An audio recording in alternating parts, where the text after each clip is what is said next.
and welcome to the Damp Show with me, Damp Sam, and him, Dry Gav. Hello. Today we're going to talk about waterproofing. Waterproofing is a type of damp proofing, but for below ground structures, and there's quite a few different areas which you'd need to use a waterproofing system. So I'll just explain the difference between a waterproofing system and a damp proofing system. So a damp proofing system will stop water ingress, and the product will line the will line the I forgot name for it. Start again. Yeah, so the capillaries, right? It's come to me now. So the damp proofing products will line the capillaries. If it's waterproofing, the products block the capillaries. So you've got a pore liner and you've got a pore blocker. So a pore liner will allow water vapor to come through the fabric, but a pore blocker will stop any moisture whatsoever coming through fabric, allegedly. So Allegedly. yeah, because if you're doing it in a basement, if you're waterproofing a basement and you use so there's three types of waterproofing what you can have in a basement, or three types of waterproofing systems. So you've got a type A system, which is a barrier system. It's usually like cementitious, and then a polymer modified slurry on top, and that will stop any moisture coming into your basement. But what can affect it is hydrostatic water pressure. So if you've got four walls underground, then you've got these hydrostatic pressures pushing against, which is forces pushing against your basement, and water can kind of force its way in, push through. So this is why BS 8102, which is British standard for below ground structures, says that you need to have two systems in place now. So is that like a catch-all then? Is it? One of the fail-safe? Yeah, it's like a backup thing. So so you've got there's three types of waterproofing. So you've got like a solid barrier system, which is a type A. Then you've got a type B, which would be an integral barrier system. So waterproofing is going to be in between structure. So that might be like a waterproof concrete. And then you've got a type C system, which is a membrane drain system, which fits on inside of a basement. The two types that we like to go with is a type A and a type C, but you can also have a type A on outside of a structure. So if you have an house built, yeah, and you've got like a earth retaining wall, you can put like a waterproof system on outside, which is you can get fully bonded waterproof systems. There's different types now. So you've got cementitious polymer modified, and these fully bonded ones, which are like that's still a polymer modified one, but it's more lightweight. And what does it do? Basically, it seals all outside of brickwork. Okay. So you might have seen some outsides of buildings, and they might have like black bitumen, like a material on outside. Like a black plasticky type. Well, they put tar. they put like a bitumen and tar on outside, and then they put like these bitumen sheets onto that, stick onto that. So idea being that you waterproof it, almost like a waterproof jacket. Yeah, but your issues with that is when you get this bitumen that's like on a roll, bituthene, it you get a lot of user error because it's hard to stick it on. Go on, lad. Is that right? Oh. Gav's got a cold, so he's It'd been hard again, he has to sneeze, so he's putting his hands up. So I've got to put my hand up. We're on cue. but it don't matter. I'm What sure. do you think of my voice? Is it better? It's like Barry White. On Barnsley Barry steroids. White. On steroids, yeah. So there's a lot of user error on outsides of buildings because this picture thing, when you try and put it on, you end up getting these ripples in it, and that can cause issues on itself when you start getting when you backfill it and you start getting water pressure against it and things like that. So Does it start coming away then? Does it? Not so much coming away, but it's not fully bonded to structure because you've got like ripples in it. But and then there's all sorts of other things like where footing is and where the wall comes down, where toys. You put like because that's where it's most vulnerable, where wall floor angle is. So you put what's called a waterproof fillet on bottom. There's different types what you can get. So that goes all the way around the structure. There's a system we use, and it's a fully bonded system. So once you've put this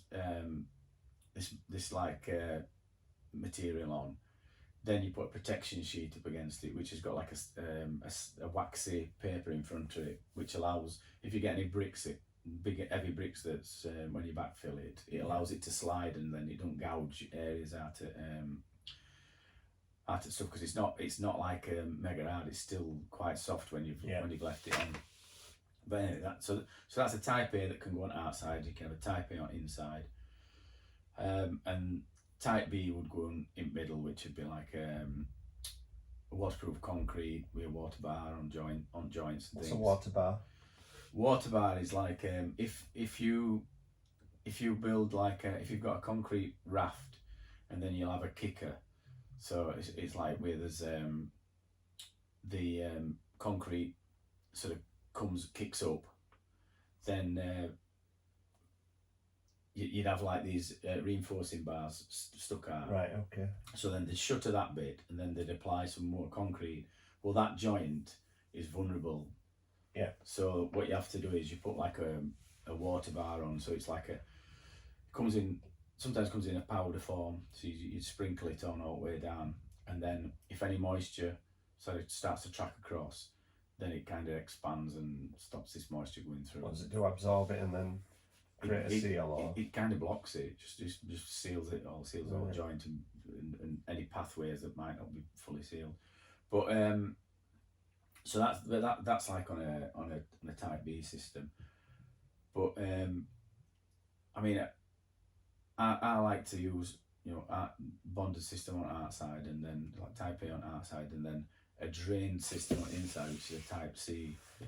So a lot of buildings now, they'll have a drainage system on inside.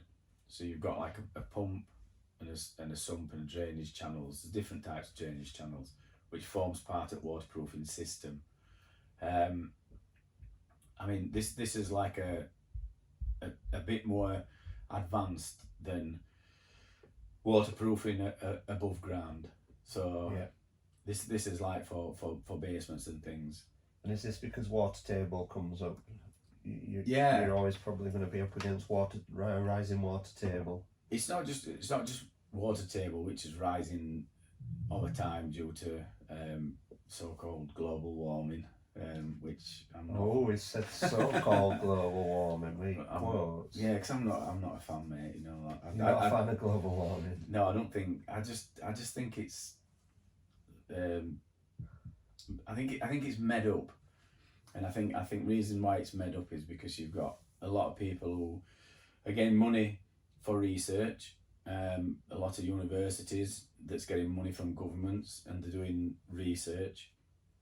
But if you look back through time, I mean, I think I've said this before. You look back through time, we've had an ice age, we've had a bronze age, we've had all these different things that's affected planet. Basically, planet's just evolving, continuously evolving. Yeah, I think. So I'm gonna go back on you on this one, so we don't lose all listeners. Go on then. I think rate of increase though over the last 100 years, and I know that records have not been there for since more than 150 years or something like that, is you can't deny its speed of what's happening. So there's definitely, I mean, whether you believe in global warming or not, one thing that you can't deny is a human factor on the environment, like the way that humans are decimating planet. You cannot deny that. We live here, and we've got to things progress, and I know they're going about CFCs and that, but if it ain't one thing, it's another, and it's like I'm totally with you in that there's a lot of people making a lot of money on research and coming out with research papers, but you can't deny it. Are you a denier? Yeah, I mean, I think stuff. It's no, I don't think that it's affecting planet, because I just think that the planet's just evolving, and that's basically it. I mean, apparently Europe used to all be one block of land in it. So well, it did, there used to be if you're going to go far enough back, there used to be a place called Doggerland. Well, this is where which near Bretton Park. Near Bretton Park. You're on there. Is it a bit like Diggerland? It's Diggerland, yeah. You go and get in people's cars. Called Doggerland. It joined Europe. It joined Great Britain to Europe. It was how we joined up to Europe. But we're talking plate tectonics over millions of years. Yeah, but my point is. Yeah, but it didn't happen over 100 years. That's what my point is, and which is what is basically happening now. No. I mean, planet might be warming up. I don't think it's all to do with specifically down to us and blaming us. Now, well, they're not saying so.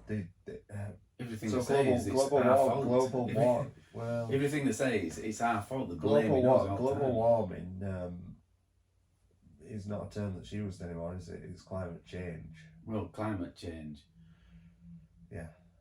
Basically, but they're saying it's climate change because that we're not recycling, or we're not we're using we were using coal, and then we were using we were burning wood, then we're knocking what they call them for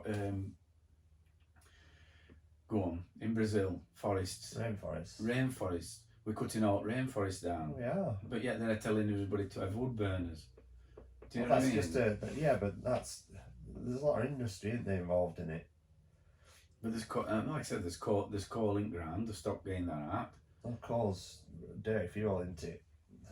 Well, so they say, but I mean, we could go on for ages. We could do a global warming podcast or a climate change podcast, but there's so many different factors. But I don't think my bugbear is the pointing finger at us, people that's like just workers, animals. No, us they just live in houses.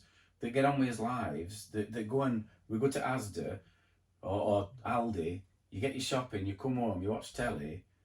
But fingers getting pointed at us. Well, it always is. You're not doing enough. You're not doing enough of this, and you're not doing enough of that. And it's like, well, it ain't us. If it's anybody, it's governments. Blame it sends. You know what happens is something will come along. So a solution to something comes along. Nobody thinks about it until they start seeing results of what it is. It's a bit like, smoking. Everybody said, everybody, doctors were telling you to smoke, weren't they, when they first came out? Clear all your lungs out, it'll do this, that, and then 50 years later, it's not. Same way. Don't think about that. So gas boilers. I don't know. Can you remember in 80s? You will remember 80s. You were around. I remember 80s. I was going on. Well, they were clearly like coming from around here. Everybody had coal. And then all of a sudden it were like, get gas, it's clean. Gas, it's clean, there's loads of it. And it's cheap. It was cheap, weren't it? Central heating. Go a bit further back, and Victorian times in London, and it were all smog. And that they were about Jack the Ripper, and it were all like smog. There were a haze. Yeah. And there used to be a haze round here. We've gone over this before. There's a haze anyway still in London from car emissions. But And London, because a high-rise building is 0.5 degrees warmer than the rest of the country, apparently. But blaming just average person, and finger gets pointed all the time, and then they're saying it's global warming, and it's this, and it's our children and all this. And listen, were they saying this back in like sort of Victorian times? Yeah, they probably were. They probably were. Yeah, but there will have been.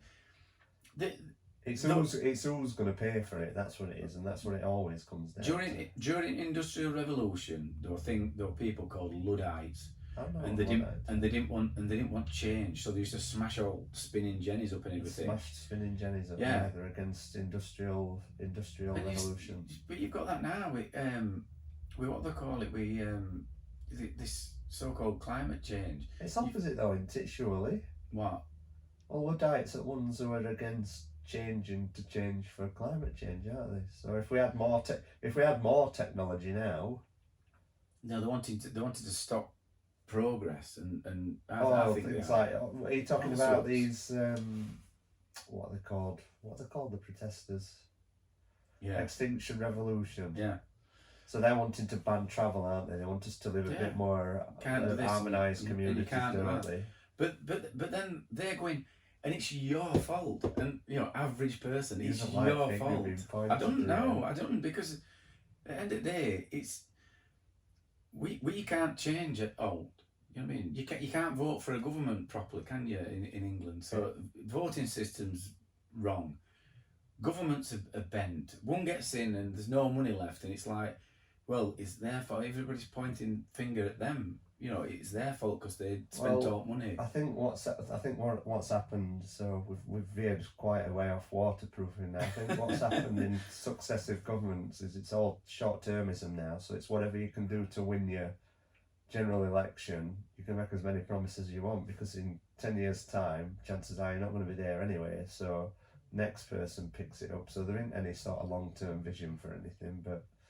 That's just how politics is at the moment, isn't it? But this thing where you're saying everybody's pointing finger at you, I don't think they're pointing specifically at you. I think they're pointing at the average person. Everything you see is it's your fault. This is Sammy's gone. Yeah. This is Sammy's gone section today. No, but everything they do, it's pointed back at us, and trying to make you feel guilty for using this and using that, and. Do you know what I mean? Media is a powerful tool, isn't it? Yeah, but then obviously, they're flying to the moon. Who's flying to the moon? Well, governments. They've got a space station, so it's like, do you know what I mean? They're wanting us to drive around in electric cars. They're going to the moon and blasting all this fuel and. Oh, they've not worked out how to straight through ozone. They've not worked out how to get. You know what I mean? They've not worked out how to propel. There were back in 90s, early 90s, late 80s, early 90s. They found a hole in ozone layer, didn't they?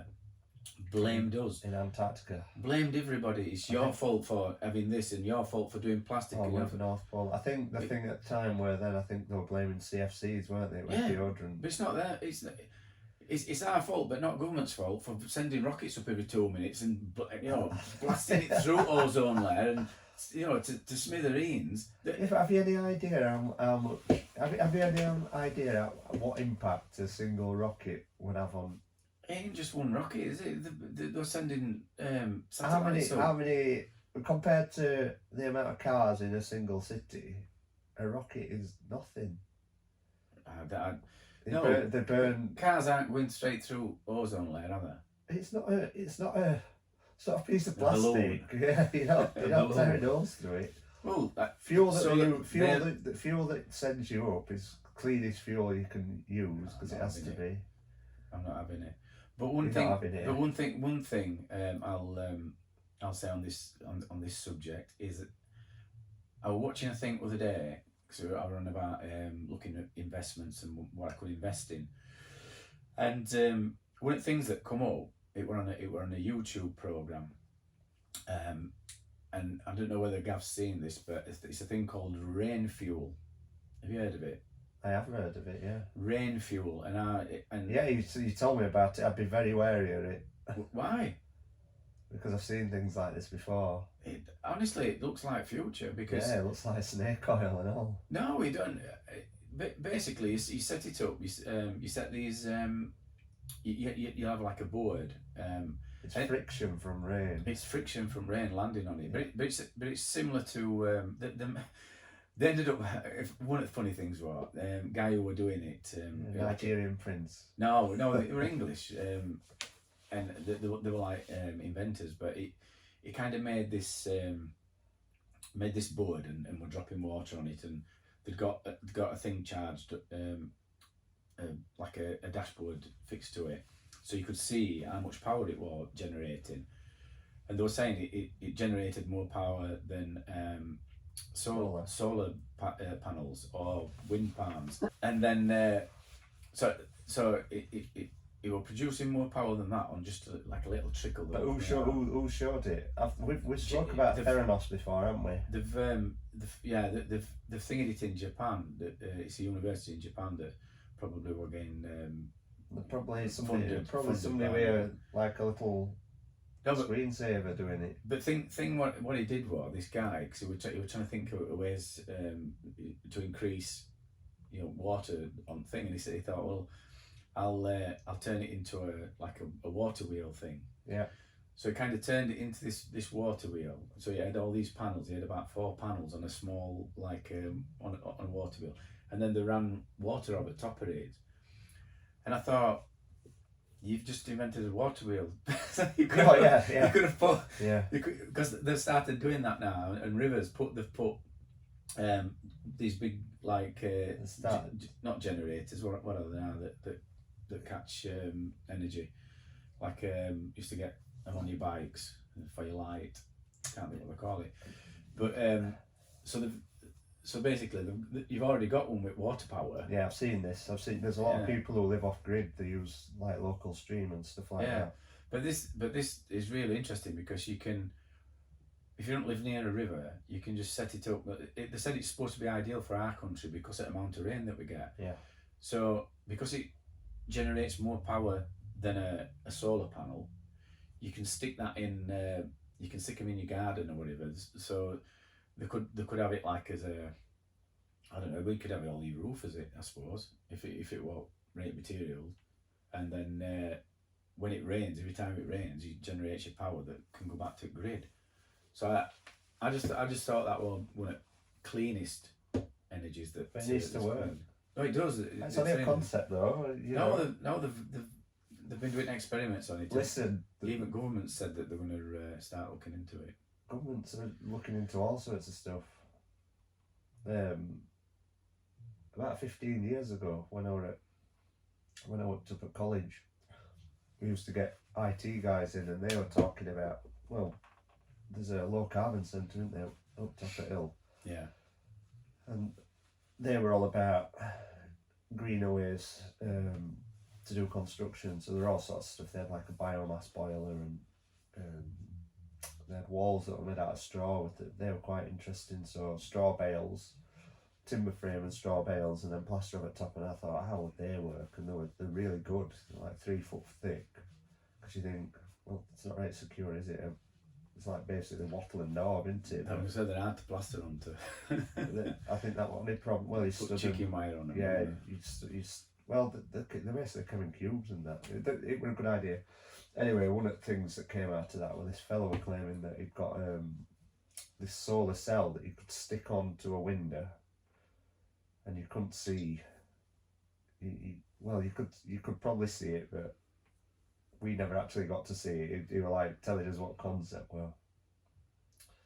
And then you run power through, and it basically ran all your computers off like these Windows solar cells. And it were IT guys who were telling us about it. They were blown away. They were like, "This is going to change the world. This is going to change the world." Anyway, about 2 years down the line, I'm like, "Oh, whatever happened to that bloke?" And they said, "Oh, idea was sound. They could get all computers hooked up and everything like that. It's just that solar cell didn't work at all. So they got it so that it all networked together, and the actual idea didn't work at all. So just be careful." Well, that guy though, wasn't there? Who he had all them patents for an engine that ran on water. In fact, I saw a YouTube video the other day, and a lad had made an engine that ran on water. There's loads. Yeah. They're everywhere. But he ended up. They never work. He ended up getting murdered. Well, they said that Right. he choked on his food in a thingy. But he had something like 49, 50 patents all for this engine that ran on water, and they all got denied, apparently in America. So. Or like Nikolai. Nikolai got discredited, didn't he, by oil and gas companies. Yeah. Don't believe it. So anyway, we'll go back to... You've got to go to laws of thermodynamics, which neither me or you understand. Might be a bit weird. But generally, laws of thermodynamics tell you whether something's going to work or not. So Right, so... We're going back to waterproofing now. We'll get back to waterproofing. Just went off on a tangent then. But I thought it was interesting. So waterproofing, so you've got these three types of waterproofing, A, B and a C. Now that's for below ground, and there's a lot more to it than just going down and slapping these systems on or slapping them. So you can't just say I'm just going to throw everything at it. No. It's not necessarily going to work. You've got to know what you're doing, and a lot of basements now, especially these iceberg basements and that, is basically civil engineering, like when they built Channel Tunnel and stuff. Yeah. So really complex engineering and complex stuff. I mean, waterproofing is not still kind of the same, and drainage, but when you're going down like 3 stories, yeah, it's there's a lot more forces and things like that, especially in London. Well, they're banned now, aren't they, in London?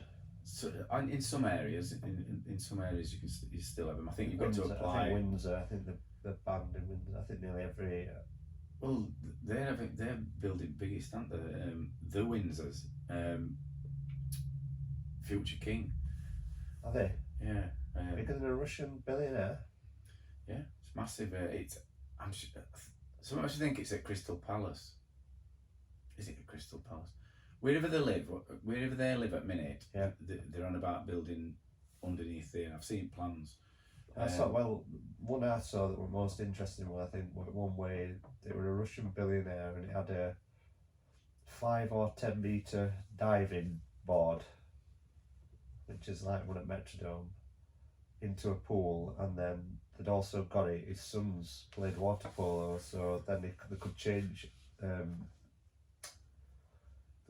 Height at swimming pool, so floor at swimming pool would come up, so it'd be like it'd go from 10 feet to 5 feet, so they could, or 6 feet, 2 metre. It'd go 10 metre deep to 2 metre deep, so they could play water polo with it. That's interesting, isn't it? I can't believe that. And the thing is, lifts to get up and down. It must have had to be big for to get horses down. They must have been massive. Is that your joke for today?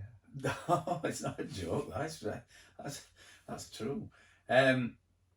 So that's your basements. Now, one of the things I do want to talk about. So you waterproof wherever there's high ground level. So above ground, a lot of houses might have like they might be built into a hill, a bit like Casa Cooper here. Yeah. So for anybody that don't know, I live in a villa that's set into a hillside in Mont Breton. It's a bit like where Hollywood sign is in America, I bet. So so anyway, that's where I live in. So you can just imagine it now. So footings have been carved out of hill, haven't they? So yeah, basically. So if you've got like earth retaining walls at back, or even if it's just a small earth retaining wall, even if it's like a ground level that's been built up, or somebody's built a rockery there and it's up against wall, then you've got a small bit what's below ground, and traditional damp proofing won't work on that. You need a waterproof system, and that's because water always finds its lowest point, is it? It's because if you've got water against the wall, it's going to be continually wet, and that moisture will start to soak through Yeah. laterally, and that's what we call lateral damp. So, and sometimes you might have a differential in floor levels. So if you've got like a a lower floor level, and it might only be a foot. So if you've a step up into a kitchen, Yeah. or a step down, then and kitchen's a solid floor, then you've got like it's not earth retaining, but you've got you can get lateral dampness on it because you've got an higher ground level. So that little area needs to be waterproofed with like a barrier system, which what I've been talking about before, like a type A barrier system. So you can either use a sand and cement and put a polymer modified slurry on it, and then skim over top of it, or you can use a membrane system, which a lot of damp companies do. They'll put membrane on, but I think a lot use that anyway. You put your membrane on, and then you can either dab boards onto plastic membrane, or stick a board on with dry grip like what we use. So it's basically just straight onto. Is it straight onto? I think there's no timber stud after that then. You can stud it out if you wanted to,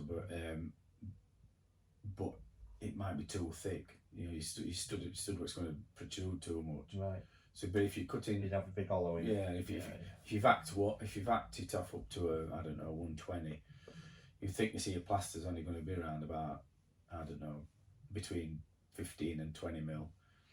So you know, you need to put a thin well, if you're going to membrane it, put a thin membrane on, or you can use one at render systems. These are products called NatSem, which is a pre-mixed render, which is swear by it, waterproof. don't you? It just seems it's just easier. Not sponsored, are you? No. It's just easier because you mix it up, and then you can apply it, and then within an hour and a half, you can skim over it. So, and it's totally waterproof. It's a natural product. Apparently, the plinth, which the Statue of Liberty sat on, that's made of natural cement. It's made of the same stuff as what NatSem is. Yeah, natural Well, you know, cement. plinth weren't meant to be for the Statue of Liberty, don't you? No. It's a military. It was for cannons. Oh, what it? To protect Porter. Yeah. All right. Manhattan. It's in a star shape, isn't it? I don't know. I've not been. One of the places I've not been, New York. I've been America, but I haven't been there. NYC. Gotta go to Big Apple. Fingers crossed. So that's for lateral dampness. I think I covered waterproofing just because it's only a brief outline of what it is. So you've got a type A, which is outside. No, type A can be outside or inside, which is your barrier system. So it's a barrier system. A type A is a barrier system which can be outside or inside. So if you think a barrier being put up and moisture not being able to travel through it, and that's to stop moisture, any moisture coming in. Yeah, but you can also have it. You can use a waterproofing system or barrier system, like we've spoke before about sulfates. So yes, it'll stop sulfates coming through wall. So you've got your type A. Yeah. Type B. Your type B, which is a waterproof system that's integral. So it's inside your wall. So this is inside your wall. Yes. So you could have a type A on either side of the wall. Then you've got a B, which is in the wall. Yeah. So your B could be in front of your A if you've got tanking. Yeah. You could have B on the outside. B applied to wall. A. No, your B is in middle at wall. Yeah. So yeah, but you'd have your tanking on the other side. You'd have your tanking on. Say we're in this room now. You could have your tanking on the inside. Your B would be behind it, wouldn't it? In the wall. So you'd normally they recommend two systems. So you can have a type A and a type C. That's it. Type A and a type C.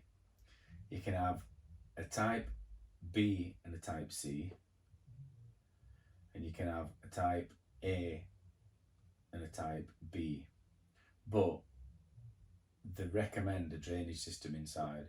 If you've got a type A and a type B, I think your structure's still going to be vulnerable. But do they not recommend an A and a C then? I think I said A and C. I would hope so, because you said that's what you do. That's what I said first, A and a C. Right, okay. Yeah, A and a C. So that's what I'd use. And an A and a C would be, so it's outside your wall, and then some sort of mechanical drainage system inside. Yeah. So that'd be a channel that'd be all around. Would you have pipe work in that as well? Something to soak damp through, and then you channel it down into a sump pump, and then so send it away. What you do on a retrofit cellar. So this is a cellar that already exists, and you're just trying to make it into a dry environment. Because you can't dig down outside. Yeah. You still they still recommend two systems. So you'd put an A. So it'd be a tanking system, no doubt. So you put an A and then a C on. I think this is the most common one that you see in these new basement conversions, isn't it? It's an A and a C. So tanking, and then a drainage channel and a sump. Yeah, I don't like calling it tanking. What do you like to call it? Just waterproofing. I don't like word tanking unless it's going to be in a property that's fully underground, and you're going to use it on walls and then on floor as well, on a type A system to create a tank. So that would mean if you filled it with water's not going to escape. Okay. And this is why I don't like it. It's kind of snuck into terms what everybody uses. You think it's wrong? Well, because they'll just do one wall and they'll call it tanking. But you're not creating a tank, so you're not tanking it, are you? You're waterproofing a wall or putting a type A system in. But what's happened is a lot of manufacturers, because people have been calling it tanking, and over the last sort of 15 years, it's got more and more common. So a lot of manufacturers have gone, we'll can't beat them, so join them. So we'll start calling it tanking. So you can find it on Google when you're buying it. And it just winds me up a bit like breathing when they said that. I was a bit angry today, Sam, I think. What's happened? Is it bound to losing yesterday? Yeah, that's probably it. No, I'm used to that anyway this season. So the drainage system, I'll just quickly run through the drainage system. So if you're gonna have a drained type C system, then you'd have there's two types of a channel that you can have that leads to a sump and a pump. So you've got a perimeter drainage channel which runs all around perimeter, and then into your sump and your pump, into your sump where you've got a pump. Or you can have what's called a modular system, which is like it's a bit similar to drainage what you have on outside your house, where your soil stack goes into. So it's like an 100 mil round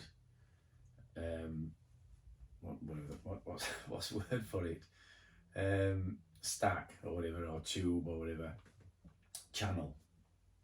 No, it's not a channel, because a channel is U-shaped. Pipe. That's pipe. You've not got pipe. That's the word I'm looking for. It's Sunday, everybody. Pipe.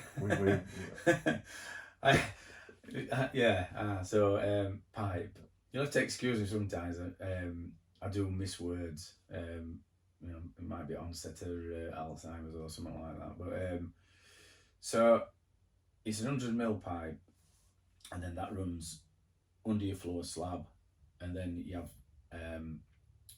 an open pipe, circular pipe, which is flush with concrete slab, and then that any water that comes onto the slab goes into that hole and then down channel. What's this pipe do? Is it perforated so that water comes into it? No, it's just like a soil stack pipe. Oh, right, so straight down. Yeah, right. Okay. But this, so you cut a channel in floor. Yeah.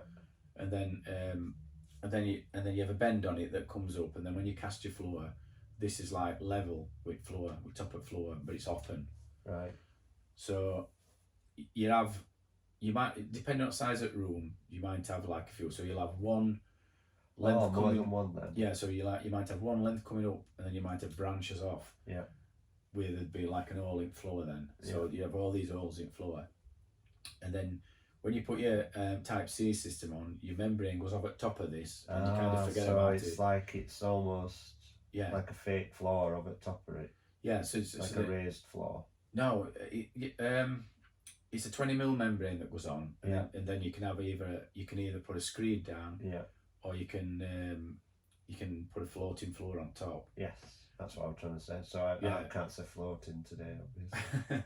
So then you'd have what they call it. Then you'd leave an access for you. So you'd have a gap, so whenever this when moisture comes up, it captures into these. Yeah. So if by any chance your Type A system kind of failed and you got some ingress coming in, then it'd go into these holes, and it's not going to fill up. It's just going to continue going into chamber, and then that'll be pumped out as and when. Pump somewhere, and it'll just. So that's the simplest form of that system, and then you'd kind of have an alarm.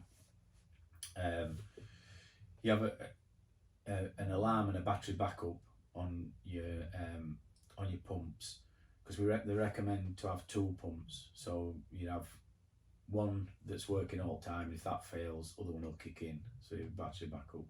So you do a lot of these, don't you? Oh, you do you do a few, don't you? I do. How many times do you see them fail? Mine failed. What, here? No, that house I've got up by Green. So I rent. We did all cellar art. Did it in a Type C system, and put drainage in, double sumping a pump with battery backup, and it was tenanted, and videos on YouTube where water's about 2 foot when I go down. Really? Yeah. So I've gone into the thing, and what happened was there were like a culmination of things. So these are serviced every 12 months. These pumps and some. And what's lifetime on them? They're around about 10 years. Okay. So the industrial pumps, and they can be working all the time. Yes. They're about 10 years, but and they'll last longer if you service them. Yeah. But what happened was it was just like a freak. I'm not saying freak thing. Tenant turned pump off. Oh, turned battery backup off. There were a power surge, and I know this because it was Chronicle, and there were a power surge in town centre. Yeah. Which blew everything out. I think I can remember everything that. Off. Mine as well. Yeah. There were a power surge, but then to do it also with power surge, there were something like 3 or 4 nights of heavy rain, and it when rivers flooded. So we're already it was last time rivers flooded at thing which Darton. At Darton. 2007. No, it were after that. It were about 2012. Yeah. I think it was 2012. I think it was 5 years after the first one. It might be a bit later than that. Yeah, because that's flooded 3 times. But because I tried to claim, they had a what they call it, a thing where you could claim flood relief fund. It were only £100, and I thought, well, there's supposed to be a river, underground river near this house. Is there? And when it's heavy rain, it sort of water table rises. Yeah. So I thought, well, it's flooded that, so it's caused it. So I thought, well, I'll try for now. So I put my application in, it got knocked back, so I didn't get it. £100, but I felt like arguing with him and saying, you know what I mean? Well, you've given them it, and that river's flooded, and there's an underground river, and that's flooded. So whatever it was. So anyway, I've gone in, and anyway, I ended up insurance paid out. But if she wouldn't have turned what they call it, machine off,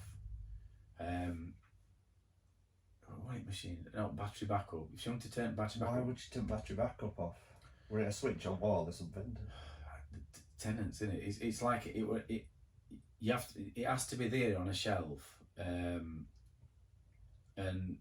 you can't sort of put it in a box because it needs to be accessible. What, battery backup or something? Yeah, it's basically it's two like batteries in a. Oh yeah, in yeah, a- I know in what a you mean. Yeah, case. yeah, like a But she'd- UPS But she'd turned it off. It might have been her kids. uninterrupted power Yeah, source. there's a thing Right. saying don't So touch there's this. and that's wired down to the pump somewhere. Yeah. Right. Okay. So then it's just anyway. It must have come back on once it had flooded. Yeah. And then so it blew it blew pump. One pump So was still it'll be alright. With water above where it needed Yeah. to. So Where it it was just safe. it blew it anyway. So it was like a catalogue of things. But that's only one that I've ever known that's It's failed. that's not failed, but that flooded. None of others has flooded. We had to change pumps. Yeah. When And how often have you seen? So when you pump, actually, I think this is a bit of an open-ended one. If you've got a dry summer, you'd not notice. But when would you notice generally when your pump had failed? Would you hear it first? Would you notice not hearing it? Because generally they're put away somewhere, aren't they? In a corner of a room, under a built into a cupboard, or you should have an alarm. So you have a double pump and sump and battery backup with alarm. So your alarm's on a float switch. So when as soon as it it rises starts, to high, it'll kick in and you've got time to shift stuff out of room. I thought them pumps had a float switch on as well, so that if they got too high, they cut out. Or is that something else? No.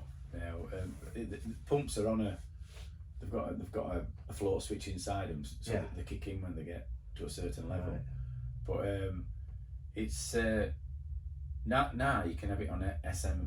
You can get text messages, so you can have alarm hooked up to text message. There's some brilliant pumps features what you can have put into them now, early warning systems and things like that. So quite an in-depth thing, and like I said, we just We were going to do it brief, weren't we? briefly. How long have people been having these pumps put in? Cellars used to be dark and dingy, and now the cinema rooms and all sorts of stuff. It only seems to have been the last 20 years, isn't it? I think there's always been there's always been rooms what's had pumps in. We've seen some right old ones. There's a I can't remember Mecca, but there's a cast iron pump that we see a lot, and some of them might be 20-year old, 25-year old. But that might just be like they might have put one in but not converted room. So they'll probably put this pump into like a brick sump. Yeah. Just because it probably floods a lot. Yeah. Just to keep it out. Yeah. So, but if, like I say, if anybody's got any issues with pumps and things like that, just get in contact with me, and I can always give you a bit more advice. Going back to the cellars, it used to be quite common, didn't it, for them to flood? People were, they were expected to flood, weren't they? A lot of houses cellars were designed, weren't they, to be able to manage flooding. Victorians kind of built houses with cellars in for food storage and things like that. So they put a cold shelf in there, which you'll have seen, or a big stone slab, which is a cold shelf. So they keep the meat and the milk and everything on there. And what how they built them was they built them with a brick on edge. So they normally had a drain running through them as well. Yes, underneath. And what they knew was that water puts stresses on buildings if you try and keep it, push it out. Yeah, if you try and keep it out with a barrier or whatever, you will get stresses on a system, on a cellar. And what they did, they allowed water to come in. It's a bit more holistic. Yeah, and then it'd just drain back out. Just take it in and then let it go out like a. But that's how they designed the houses, Victorians, and your traditional structures and your solid walls allow rainwater to penetrate it so far, and then when weather conditions change, it just dries out quicker. So this is how they kind of built the properties. and it worked to a certain extent. It's only because they're kind of 120-year-old now that they've been weathered that they start getting issues. When people interfere into it without engineering were done initially. Yeah. So I think that's covered that bit on waterproofing. I only sneezed once then as well. You've done well. Yeah, you're watering. You've done well. So I think it's time for Gav's fact off. Fact off. Google. Fact off. So Gav, what's your fact off? So this week I've been thinking about rain again. Yeah. Being that you make me do a fact on rain every week, I am fact off, looking for rain facts. So, how many gallons in 1 inch of rain per square mile? And I'm gonna have to look it up again now. Gallons, not. So it. 1 inch. 1 inch of rain over a square mile. Oh, that's a big area, that, mate. A square mile, yeah.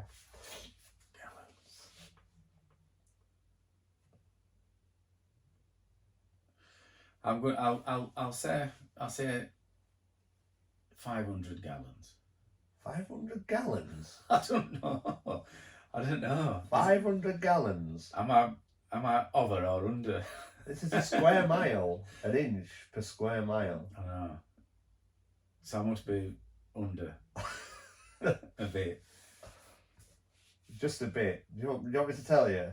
Go on then. 17 million. Really? 378,000 gallons. So 17.4 million. Yeah, that's astonishing. And that weighs roughly 72,000 tons. That's a lot. It is a lot, yeah. It's more than 500 gallons. You know, when you just mentioned that millions, I've got a just on that topic, I've got a bit of a perspective fact for putting things into perspective. You know, people talk about millionaires and billionaires, and it's become so common now. I think I know what you're going to say, yeah. Yeah, go on then. Millionaires and billionaires get kind of lumped together. They do, as if it's like kind of similar. It's like me and you, really. Just for perspective, what I'm going to say is, ever guess how long a million seconds is in days? How long would you say? 1 million seconds in days. So I'd say about 8 days. 8 days, not far off. 11 days. 11 days. So 1 million seconds. Yeah. How long do you think 1 billion seconds I think I've seen this before. I think this is counting. Is it 30 years? 32 years. Yeah. So just to put it into perspective, so that's the difference between 11 days. Yeah. And then 32 years. If you're going to count to 1 million, if you're going to count to 1 billion.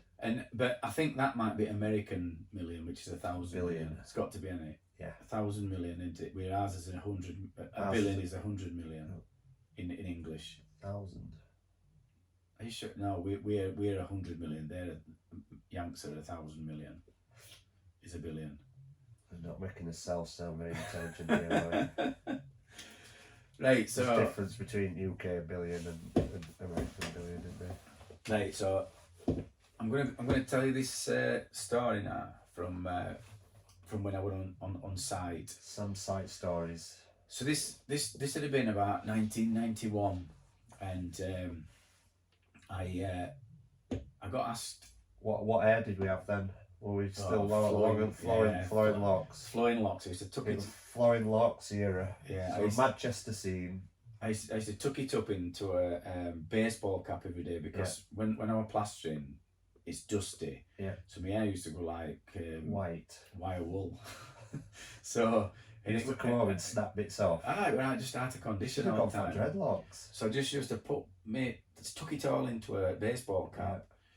And did you have an oversized tie-dye t-shirt on? Yeah, but my mother blames baseball cap for me going bald, she says. She says, I went bald because I wore a capper every day, which she probably has got a point because I've read up on it. And I think it's more to do with genetics rather than what you wear, isn't it? Well, my dad's got full head of hair, and my granddad. Milkman. What about Milkman? Bald. Lovely bloke and all, they all should be coming out. Get extra pie of milk. I got asked to do this, it's quite a pricey job up, and it were at Thurleston.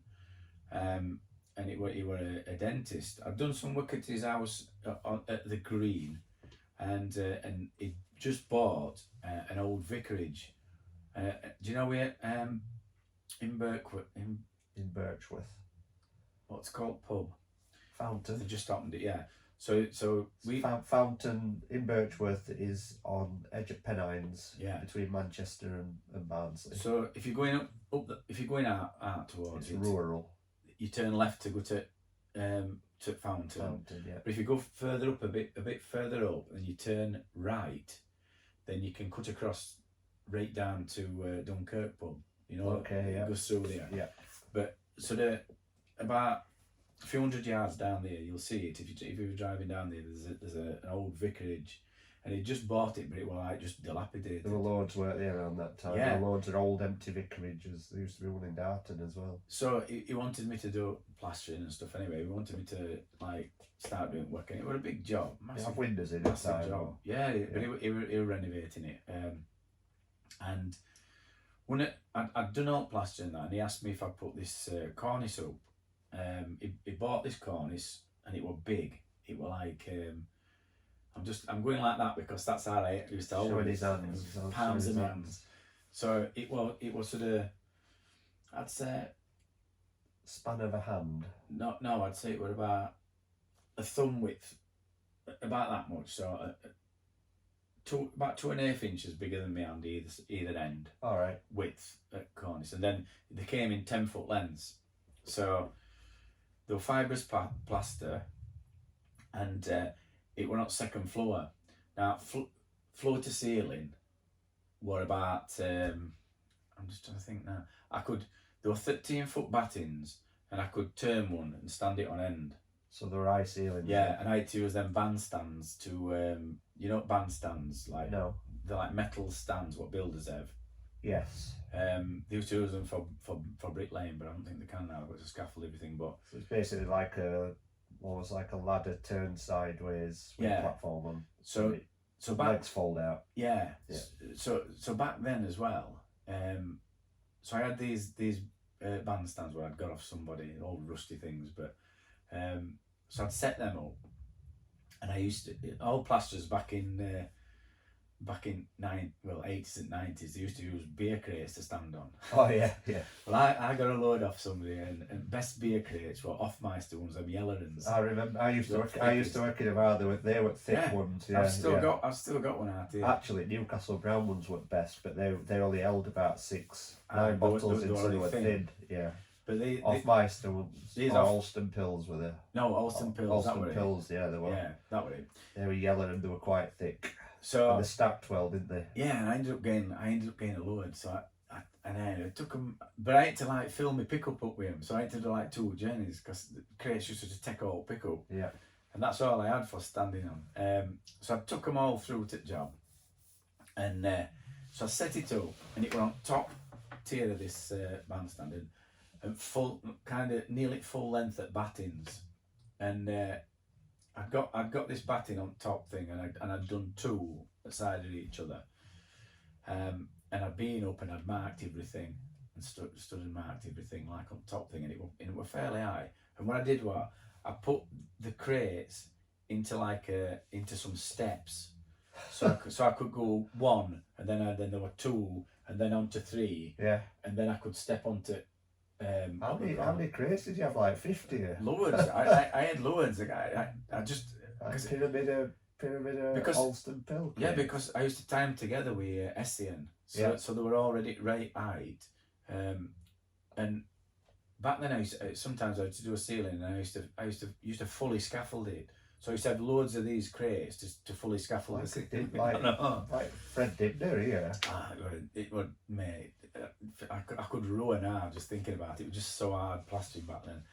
So I've got this. I'm on it. What hallway, and I've got this this cornice. And what I used to do is I used to mix Artex up. I used to fix it with Artex. Why do you use Artex? It was cheaper. It went further. Because you get it up. So what you used to do is to put some nails in wall. Yeah. So you measure down and you just put nails in wall. So you cut your miters, or you cut mitre on one end, and then you'd lift it up onto the nail, and then you push it up against wall. Then you get a nail, and then nail into the ceiling to hold it. So you had a nail So on the top. You'd only be pinning it then. Yeah. Yeah. So you pin it in, and then you hold it until stuff Started sets. setting off. How long was that then? Well, you leave it overnight. Well, what, you were stood there already? No, you'd leave with pins in. Yeah. Right. But another good thing about Artex, and all you could I've just said need. It's starting to sound like night. you could fill miters out with it, and then kind of Yeah, you scribe round and it's what you do. I mean, everybody's going to think I'm a cowboy because you're supposed to use casting plaster, but listen, it needs must. So this is part of the story. So I've got everything set up. I've already put first length up on left hand side. So this one, because it was a long corridor, and this was middle section, and it was just like two straight ends, and I was just butting up to end of one and get it in position. And I'm holding it like this. So I butted it up. I'd sat it on. Come on, we're on radio. I'd sat it on scaffold onto battens, and then I'd got my stuff and with my scrapers, and then put all like sort of Artex on either striking angle. So you've got like two striking angles. So I put it on that, ready to stick it up, a bit like you do when you're buttering a tile up or something, tiling. So I did it all the way down one end, all the way down the other. And what you do is you put like a PVA on, because it's like a wooden lat, and it's got scrim on it and stuff. So you put PVA on that, and then you kind of put a key on top of it. So I picks it up, and I'm holding my arms out full length like that, so full span of my arms. So that this 10-foot length cornice don't bend and crack. So you're trying to, because it's all made out of plaster, so you can't do that anyway. So I'm holding it like that. As wide as you can. To spread weight. Yeah. Yeah. So I've got it like that, and then I lifted it up, and then now I have to try and get up these steps. You've got to shove the crab style up. So I get up these steps. Alston Bell Tower, Jenga Tower. Yeah. Yeah. I goes up first step, and then second step, and then on third grade there were like some things, because I'd been using it for ages. It were like a bit, some things had snapped. So like it's springing. So I gets onto that, and then I stepped up onto battens. So I steps on first batting. It's like some sort of circus art. Yeah. and then and because it was that and I was still like a bit out at thing. I still then had to lift my arms up full like extend them fully to get it into corner. Have you got a bad back now? So then I stepped up and I stepped forward onto first batting, and then as soon as I pushed it onto the thing. So I sat it into the nail. As soon as I pushed it onto the wall and ceiling, batting just snapped straight in two, and I dropped, but landed on my feet. So I must have dropped full height of my sen onto the floor, but landed on my feet, and adrenaline was just running through. Anyway, have you got a bad back? Are you a bit shorter now than you used to be? Well, I ought to be. No, but and the only thing I put it down to that I didn't get injured. Well, because this has happened a few, not with that, but it's happened a couple of times. Is like I used to go to the gym. I used to play football and all that kind of thing. I think my legs were quite strong, and I've landed on my feet, and it's just flat. What shoes did you have? Must have been trainers then. Trainers. So I've landed anyway, but shock. Another thing down. Another PTSD moment. I had to go and sit. Yeah, I had to go and sit down. What happened to cornice? Did it make it? Well, I'm saying it to go and sit down. I think I scraped all stuff off. No way to just go get another bat in, but then I had to double them up then. I still had to do it. Did it break in your hands, or did you manage to keep it? No, that's what I'm Rescue saying, job yeah. then. So it was a bonus, that. Yeah. But talk about living and learning. The worst thing was, it was near a stairwell. So I dropped off there, and I could have easily have toppled other way and gone down the stairwell. Down. Oh man, but it made a rate crack and all. It's like, noise. But when I say it's happened before, them extendable ladders. Yeah. That you get. I did it at Christmas. On extendable ladders. Not ones you're talking about, but I've got some extendable ladders, and I'd not locked them in properly at Christmas. I putting Christmas lights up, and I'd already got a bad back. I'd pulled my back out, and so I was struggling a bit. And I got on and I did Chevy Chase, off National Lampoons. Yeah. I went up and I went on and I reached too far. That's always thing on a ladder, isn't it? That's most likely thing you're going to do for injury overextending. Yeah. And it just went down, and I was lucky because I didn't trap my fingers in runners, but I came down and my back were killing anyway, and it just went, my back just jarred. I just walked in the house, and my missus were like, yeah, right. Tell her to get ladder. Just give me 2 minutes. Did you tell her to put ladder away?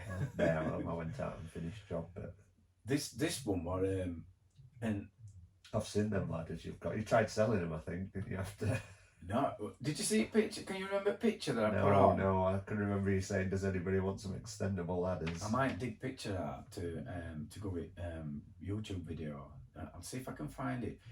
What it was, the extendable ladders that we all use for surveys and stuff, but so these are telescopic ones that fold down to about a foot. But I was fitting a pacifier vent, and I'd extended them fully, and I'd drilled brick out already, so I drilled brick out, and I had to go up and put this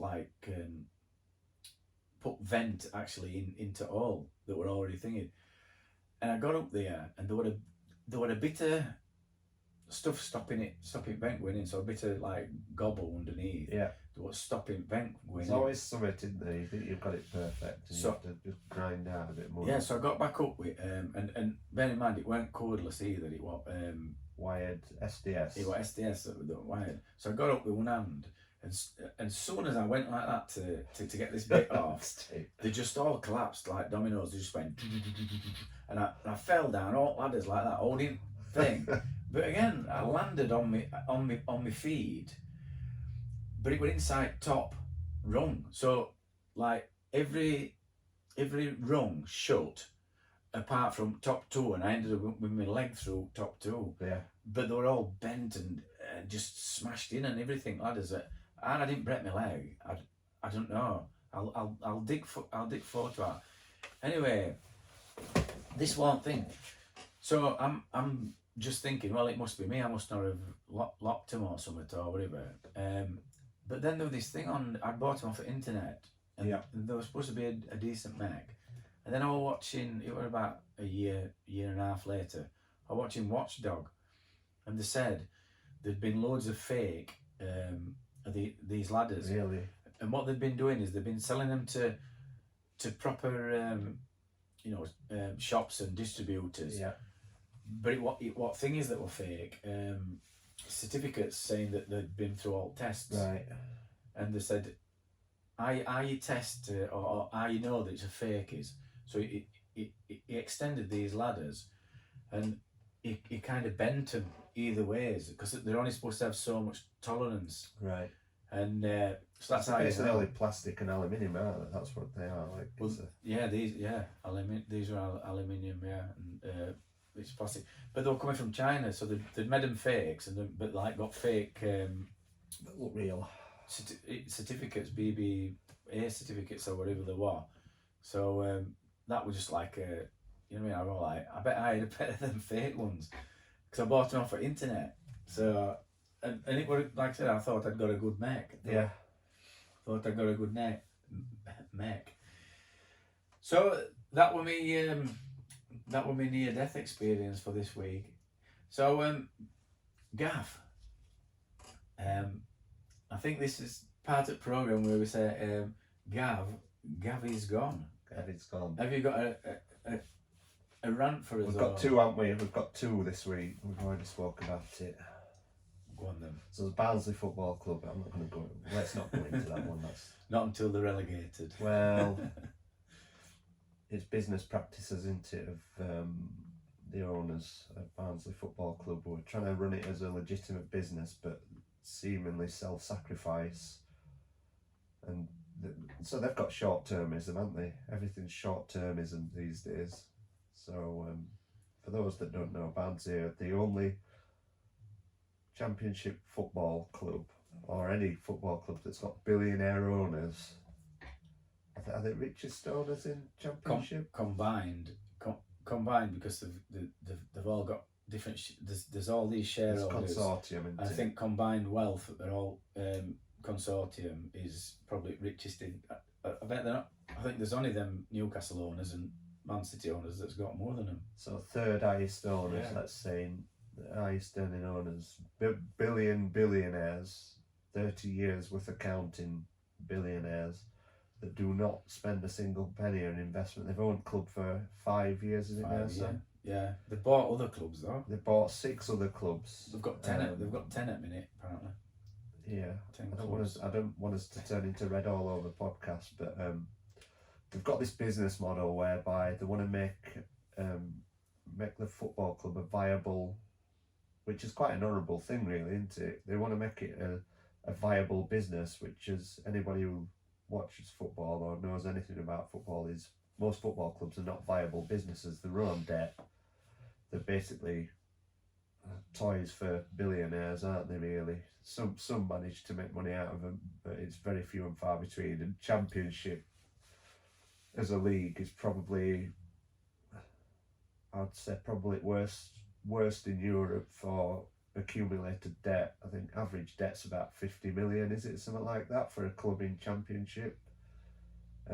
There's this sort of unicorn carrot in the Premier League where if you make it to Premier League, I think is it worth 200 million. It's not far off. So there's a lot of clubs that sort of aim and reach for this, but if they don't make it, they get they end up in massive debt. Nearly made it though last year. There's been some creative accounting, so yeah, we did nearly make it last year. So based on last year, club nearly made it last year. There were 2 games from making it to Premier League, and they've done it using this business model that they'd said, in that they're not going to spend more money than they've got, and it's only money that comes through club. But since then, they seem to have made every single mistake, like schoolboy error, that you could have done. And these are people who are seemingly good at business. So I think last year though, they got a manager and they got a system that they played, which worked for them. So they got this system that worked for them. it weren't attractive, were it? It weren't an attractive way of football, but they didn't have a quality team. It worked for them. I used to like watching. So so Barnsley, they've not got a lot of money to spend on players, but the manager that they got last year had a way of playing that played to the strengths. So Yeah. it were a way that they didn't really play attractive football, but they kept the ball out of their half so people couldn't score, and they kept it in the opponent's half where they could score. And then what happened was our chief executive at end of the year. So bearing in mind they got within 2 games of Premier League. but in that game when they played Swansea, he stopped playing style that They changed it. Yeah. using it all his subs and everything. He kind of bottled it. So what they did over the summer were, so everyone were like, "Oh, this system is going to work. It's going to work." But then because they're trying to work to a financial model, not chief exec, one of the owners said that it'd been a failure of a season because they'd not sold any players, they'd not managed to make any. So it's all about adding value. And they also run a data. I don't know if anybody's seen Moneyball, but Billy Bean, he's involved in Barnsley. He were responsible for data-driven sports, sport recruitment, starting baseball in early 2000s, I believe. But Barnsley have got a Moneyball system where they use data-driven recruitment. So they had this system in place. It looked like it was going to work.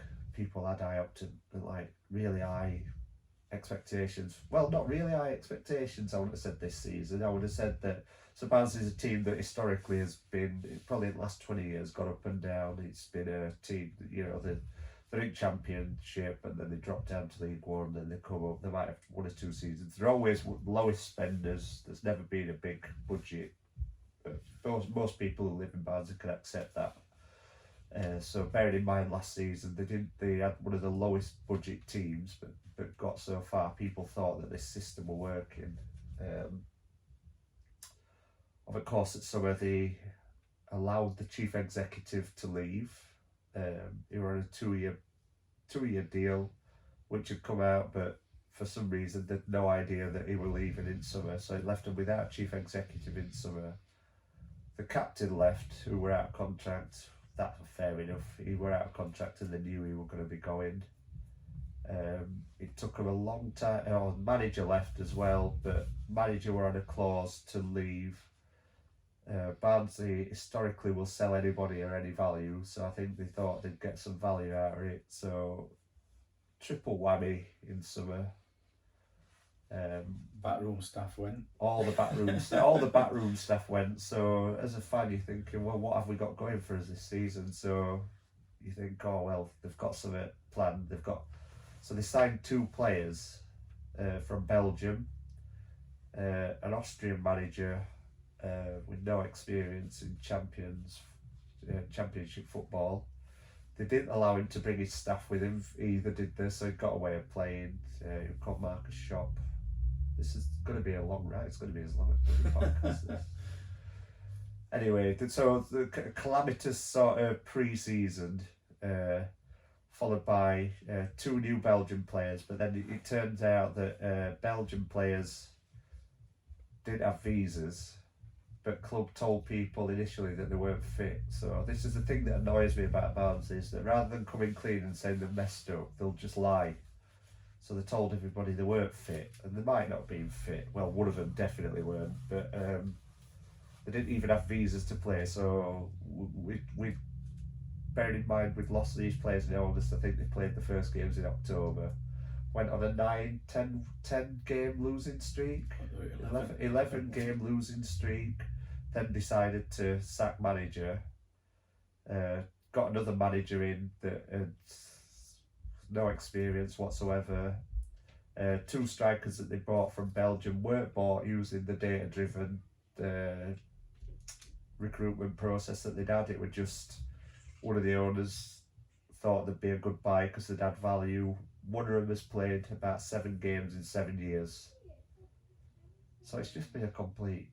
And now it looks like they're going to be relegated, and club are coming forward and telling people not to... are expecting people to stump up good money, to support them, where all they ever seem to do is... asset strip, don't they? It's almost like an asset strip. What he said is, because they're going to lose 7 million, they're going to sell players as well. So this season, so we've not had good enough players this season, so we're going to drop down a league. So what we're going to do to make sure we're viable in next league is to buy worse players than we've got this season for next season that are going to be not up to par at league that we're going to be in. So I think the loss from dropping down is about 7 million pounds, but our club betters have got don't see it in them to think that, well, if we invest 6 or 7 million, we'll keep on an even keel. All they ever want to worry about is what they call it, financially viable. That's all they ever say. Bottom line. We're financially viable, but so they've said this all along. We're financially viable up until, and our point in this out in sort of January time. We're financially viable. Oops, we're 6-7 million in all now. Yeah. So it's just shocking. It's just. Thing is though, I mean, what they could do is, what Barnsley's never done is follow like model of like Fulham and Norwich, where they didn't sell anybody when they dropped down into thingy. Because they come straight back up. I think they might have sold a couple of players. They did, but they kept the base player. They kept the base. Yeah. As bad as what they've been this year, I think they'd beat any team in League One, because I think they'd have a team spirit once they started winning a few, and they're young and they gain older. But they're reliant on, so to try and shore it up, they've brought a load of loanees in. So last season, 2 of the marquee signings are loan players. The thing is, he's got to come back, hasn't he? But I think they'll sell him. Sell him. Midfielder. Sell him to Oxford. Yeah. So what Barnes are also historical are doing is they'll sell to people in their own league for God knows what reasons, who generally score against them. So it's a bit depressing, really, isn't it? Not very funny. Shall we do another? If you want. What we were talking about, self-fulfilling. Go on then. Come on then. Where have you been this weekend, Sam? I've been to. I went for a meal on Friday to a place called the Secret Italian in Barnsley, and it's a small restaurant. It's not small, is it? It's small. It's somebody's kitchen, basically. Tiny. You can get there's 14 people in, and you're kind of nearly touching elbows. Is it one person, or is it like 2 people that do the whole thing? It's 2 people, and the thing is, Yana used to rent my house, and Sunday knocks about with her son. So what's it called again? It's called the Secret Italian in Barnsley. And how long does it take to get a table at Secret Italian? I think it's booked up for around about a year, or not far at weekends. So it's probably more in demand than La Gavroche. It's very in demand, and I must admit, food was fun. I enjoyed it. I thought it was great. But was it a year's wait? It's not Eston Blumenthal's thing, you know what I mean? Fat duck, or it's not that sort of food. No, it's just Italian. What I'm saying is, this is me Gabby's gone bit. Go on. I'm sure it was nice, but compared to an Italian that you could have just walked in, would it be worth a year's wait? Were there experience a year's worth of wait? I know you didn't wait a year for it, but is it that much better? All I'd say is I couldn't have gone anywhere else to have that experience, because that's what they do, and you go there for what it's like. You could have done it in your kitchen. Yeah, I could have done it here. It's probably as big as it in here. So this is me, Gavy's gone. It's this sort of, when everybody sat there going, "Oh, this is amazing! This is just brilliant." No, we were just enjoying a sense. Okay. So we were just having, like, we're sociable. Did you see that guy who created? He created a similar sort of thing, and he managed to get to #1 TripAdvisor restaurant in London, and they were all genuine reviews. I think it started with some fake ones initially. This guy in London decided to sort of scam. He created a few. He did a similar sort of thing. It was called like the Garden Experience, and people came in. You weren't allowed to book. You got like a text message an hour beforehand, and then like somebody would pick you up a phone box, and then it were basically in somebody's back garden in central London. He'd go in, but he was selling him like stuff he'd bought from Asda. But because people had like got blindfolded not weighing, and he were using off-shelf products, but because people had managed to get this exclusive experience that you couldn't buy really, they were all putting 5-star reviews on. Yeah. And they were having like stuff that were, reheat, and he did it on really cheap, and I forget what guy's called, but I'm sure if you Google it you'll find out. And he ended up being #1 TripAdvisor because people were it were Emperor's New Clothes. They were convinced that this experience they were having, because everybody had read about it, everybody else had been on about it. Wine's amazing, and it were like Blue Nun or whatever they were having, but they just convinced themselves. And I think, do you not think that people can You obviously did. It's You good. said it were nice. Yeah, But people can convince themselves, can't they, that they're having a better time than they are. Oh, definitely, yeah. It's my thing about diminishing returns. But also it depends on what mood you're I mean, in. I want to go to this place, by the way. I want to go and see what it's all about. Can't go, mate. Can't go. I'll not be able to now, will I? There's no chance. But, I'll have a word with Yana, see if I can get you in. She's not pulling anybody's legs out. She's not charging over extortionate prices and things like that. It's just a nice experience. It's a set menu as well. So she decides, which is quite a good idea. And my rant's not really about this. It's about this idea that some people sometimes can convince themselves that something's better than it is. I think she just started it off, didn't she, as just a bit of she's a good cook and she wanted to share a bit. She could probably do better opening a bigger restaurant, couldn't she, by the sounds of it? Yeah. But some of these like 5-star restaurants, like Eston's, do you think that that's as good as what everybody reckons? I don't know.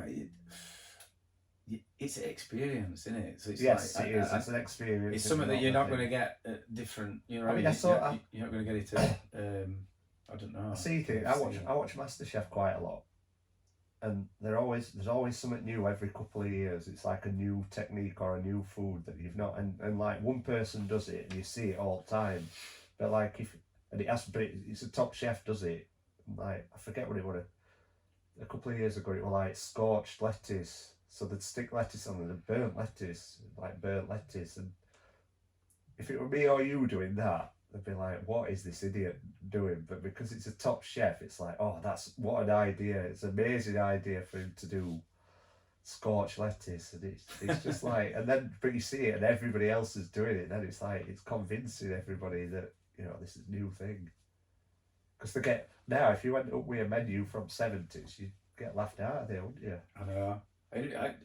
Has it become any less, because it's not cool anymore, has it become any less tasty? No. You just jogged me memory about, that Indian that you can go upstairs to in Barnsley? Yeah. It's not top TripAdvisor Indian in Barnsley. It's one that it used to be called Jalsa. Is that what that name? It's had about 10 different names. It's the Indian that you go to when everyone else is shut. Everywhere else is shut at night. We used to go regular and you have the same curry, no matter which one you order. Yeah. Same one, and generally somebody's not going to pay, and they're going to get their heads kicked in by waiting staff. Well, me and Sid had been out Sunday afternoon, and I think we've been boozing all day, and that's all the time you'd ever go to a place like that. Yeah, so we're quite jolly, and we've been on Wellington Street. Yeah. And we come walking right corner, and it's down an hill, isn't it? It's down an hill, but then you have to go up some stairs to get into it. Yeah. But there's like a slight hill where betting shop is. Yeah. Sid's he tripped as we got near it. He tripped, and he's just running toward. He was like running bent down at an angle like that. And there's like it's tiled. I don't know if you noticed. As you go in, it's tiled. So they've had to level it off, haven't they, to make floors level. He's smashed his head there. If you see him now, he's got a scar there, like a funny shaped scar there. So he's tripped and like gone into like a 45-degree, bent like that, and all his weight's going into tiled. It was that thing as well. They didn't put beading on, did they? It was that thing. It must have been the 70s or 80s where they used to tile shop fronts, didn't they? They didn't bead them. So is it this what they call it, this corner, this jalsa? Yeah. And then just collapsed on floor, like trays all over it. How people just throw the stuff when they come out. So it's like laid like that. And anyway, it's just laid there, and he weren't moving. So I'm like, I didn't want to touch him, because I'd seen how hard he did corner. Or did he just tripped over his shoelace or something? Or just... Yeah, he was drunk. But he was walking quick, and then he just seemed to be getting quicker and quicker and quicker. It kind of, his balance had gone. Momentum took him. And his head, and it was like sickening. So he's gone down, and he's just laid there, not even moving. So I like trying to just, shove him and that, and he's covered in stuff. And there's blood was just pouring out of his head. Yeah. Anyway, luckily there were some police, you know, the standard. They used to stand out Yeah. in toilets, didn't they? Them They come Victorian up toilets. and there'd been an ambulance at one of the pubs or I whatever. think they used to park one on there. This were Eddie days at 90s when they had a permanent ambulance at Mortimer Peel's Peel Street. Yeah, so ambulance bloke comes up, and then they're all like saying to him, and they got him like the sort of turned him over. Yeah. And he was still gone. Concussed. Anyway, that was days when we used to go to what they call it, Chicago, Rockford Lastons. Yeah. And I'm Oh, like, it was Sunday, wasn't it? so I'm thinking, well, he's in good hands. So I'm going on the MA, like, so I said to him, I said, oh, we're going to get him in van. So I just thought, I'm going on the MA, I'm going to have another drink. So I just went on. Good wingman there. and then I went to him. So I just left him, went to him. Anyway, next day, I'm like texting him, trying to get hold of him, no answer. So I thought, on off chance, I'll give his mum a ring. No answer at his mum's. I'm getting worried now. So I phoned hospital up and talked to the receptionist. And I says, last night, I says, tell her what had happened. Yeah. And I says, tell them his name. Anyway, she kept going off at the phone, coming back on, going off at the phone. Anyway, this guy come on and he said, are you a friend of Mr. Mills? And I says, yeah. And I says, is he all right? I says, you seen to him yesterday. And bloke says, he says, all I can tell you is if you want to come and see him, you'll have to come to hospital, but you'll have to book in. And I says, why? They said, well, when he's gone over, he's ended up falling in a coma. He's ended up falling into a coma. And I says, well, I've got to go to work today. I says, I can't go up to see him. Anyway, when I rung up again, he discharged his and he ended up being all right anyway. So yeah, so that if you look now, he's still got that scar. Yeah. On his head, and that's a true story. That true story. And I think on that note, we weren't doing that this week, were we? I don't know. And I think on that note, we're going to wind it up. So we said we were going to keep it short this week, and we haven't, have we? Right. So if you want to get in touch with me, give us an email. It's dampsam@thedampshow.co.uk. Please subscribe, give us a 5-star review if you could, and press that plus button, and you'll hear more episodes and get a bit more value. So that's me and Gav. Gav saying goodbye. Goodbye. And that's me saying goodbye. And I hope you have a brilliant week and lots of money. All right, bye. Bye.